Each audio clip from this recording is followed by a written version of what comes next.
এ এক চরম মর্মান্তিক ঘটনা। পুকুরে জলে ডুবন্ত ছোট ভাইকে বাঁচাতে গিয়ে জলে ডুবে মৃত্যু হলো একসঙ্গে দুই ভাইয়ের। ৫ ও ৭ বছরের দুই ছেলেকে একই দিনে একসঙ্গে হারিয়ে অকুল শোক পাথারে নিমজ্জিত হলো গোটা পরিবার।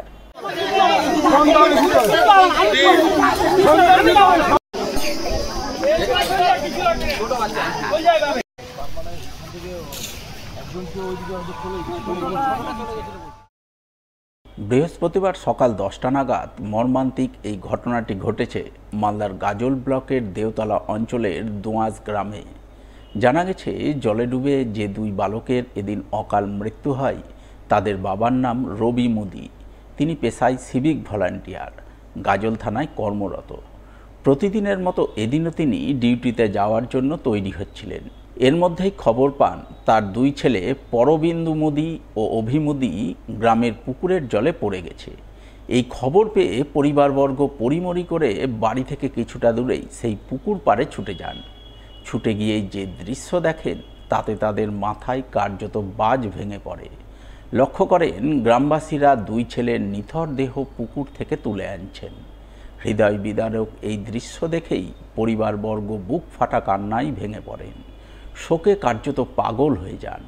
পরে গ্রামবাসীরা দুই বালকের নিথর দেহ গাজল গ্রামীণ হাসপাতালে নিয়ে যান, কিন্তু চিকিৎসক দুজনকেই মৃত বলে ঘোষণা করেন। স্বভাবতই এই ঘটনাকে ঘিরে গভীর শোকের ছায়া নেমে আসে এলাকায়। সামনে একটা বাচ্চা চেঁচাচ্ছিল, আমি বেরিয়েছিলাম, কাজ করছিলাম তো বেরিয়েছিলাম, তো দেখছি বাচ্চাটা এভাবে করে ডাকছে, কাঁদছে আর ডাকছে। তখন আমি এখান থেকে দৌড়াই কীভাবে গেলাম আমিও নিজে জানতে পারলাম না। যাই বাচ্চাটা খেলা হাত দিয়ে এভাবে দেখাই দিচ্ছে, আমি ওখানে ঝাঁপ মেরেছি। ঝাঁপ মারার সঙ্গে প্রথমেই একটা পেয়েছি, কিন্তু বড়টা পাওয়ার পরে নামে তুলে রেখেছি ওকে, ফের আবার ঝাঁপ দিয়েছি, দিয়ে ওকে ঢুকছি, এখানে খুঁজছি ওখানে খুঁজছি, খুঁজতে খুঁজতে পায়ে দিয়ে টাচ করে তারপরে পেলাম। জানি না, কিন্তু খেলতে খেলতে মাটি আনতে নাকি গিয়েছিল পুকুরে, ওখানে পড়ে যায়। একটা 8 বছর, একটা 5 বছর। এদিকে এই ঘটনার খবর পেয়ে গাজল থানার পুলিশ ঘটনাস্থলে ছুটে যায়।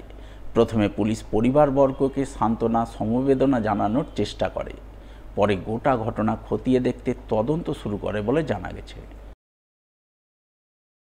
যে ঘটনাটা ঘটেছে খুব দুঃখজনক ঘটনা, মানে বলে বোঝানো যাবে না।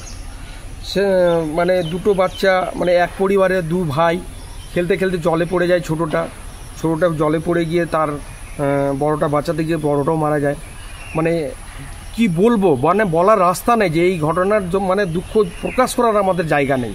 আমাদের ব্লক প্রশাসনিকভাবে যে সরকারি বা আমাদের বিডিও সাহেবের তরফ থেকে যতটুকু আমরা পারি, আমাদের পঞ্চায়েত সমিতির তরফ থেকে যতটুকু আমরা সাহায্য করতে পারি ওই পরিবারকে, আগামীকালকে আমরা যাব, কথাবার্তা বলে তার পরিবারের সাহায্যের হাত আমরা একটু বাড়িয়ে দেব।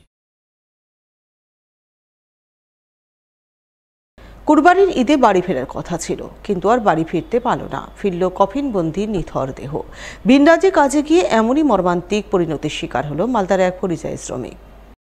বৃহস্পতিবার মৃত শ্রমিকের নিথর দেহ গ্রামে ফিরতেই শোকের ছায়া নেমে এলো পুরাতন মালদা ব্লকের মঙ্গলবাড়ি অঞ্চলের জলঙ্গা উত্তরপাড়ায়। জানা গেছে, ওই এলাকায় যুবক পেশায় পরিযায়ী শ্রমিক মোহাম্মদ ফারুক গত 5 মাস আগে ভিন রাজ্য রাজস্থানে শ্রমিকের কাজ করতে যান। তার বাবা নেই, মারা গেছেন গত 5 বছর আগে। তাই বৃদ্ধ মা ও এক ভাইয়ের মুখে দুবেলা দুমুঠো অন্ন তুলে দিতে এবং পরিবারে আর্থিক সচ্ছলতা ফিরিয়ে আনতে মোহাম্মদ ফারুক রাজস্থানের আজমেরে টাওয়ারের কাজ করতে গিয়েছিলেন। সামনেই কুরবানির ঈদের আগে তার বাড়ি ফেরার কথা ছিল, কিন্তু তা হলো না, কারণ গত মঙ্গলবার ভিন রাজ্যের টাওয়ার থেকে পড়ে তার মর্মান্তিক মৃত্যু হয়। এরপর বৃহস্পতিবার তার কফিনবন্দি নিথর দেহ গ্রামে পৌঁছায়, যা দেখে বৃদ্ধ মা সহ গোটা পরিবার শোকে কার্যত পাথর হয়ে পড়ে। শোকের ছায়া নেমে আসে গোটা এলাকায়। গ্রামবাসীরা জানান, মৃত যুবক তার পরিবারের একমাত্র উপার্জনশীল সদস্য ছিলেন। তাই তার মৃত্যুতে পরিবারটি অথৈ জলে পড়েছে। তাই অসহায় পরিবারটির জন্য তারা সরকারি সাহায্য সহযোগিতার আবেদন জানাচ্ছেন। আমাদের গ্রামের একজন মানে গরিব পরিবারের ছেলে বাইরে কাজে গিয়েছিল, গত 4 থেকে 5 মাস হয়ে গেছে। এই কুরবানির ঈদে আসার কথা ছিল, বাট শেষ মুমেন্টে একটা দুর্ঘটনা ঘটে সে মারা গিয়েছে। মানে আমরা যতদূর এখান থেকে শুনছি যে টাওয়ার থেকে পড়ে নাকি মারা গিয়েছে। রাজস্থানে কাজে গিয়েছিল, আজমির শরীফের আশেপাশে।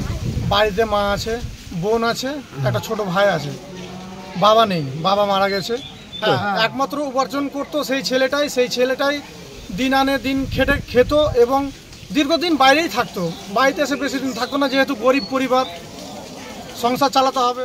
সেই একমাত্র তার মা বাবার মুখে খাওয়ার দিত। আজকে মালদা জুড়ে এইভাবে পরিযায়ী শ্রমিকরা বাইরে যে কাজে যাচ্ছে, এটা প্রশাসনকে দেখা উচিত। আজকে তার বাড়িতে তার বাবা মা, আর্থিকভাবে প্রশাসনকে বলবো যে আর্থিকভাবে তাদের পরিবারের পাশে দাঁড়ান, এটাই একটা আমাদের আবেদন।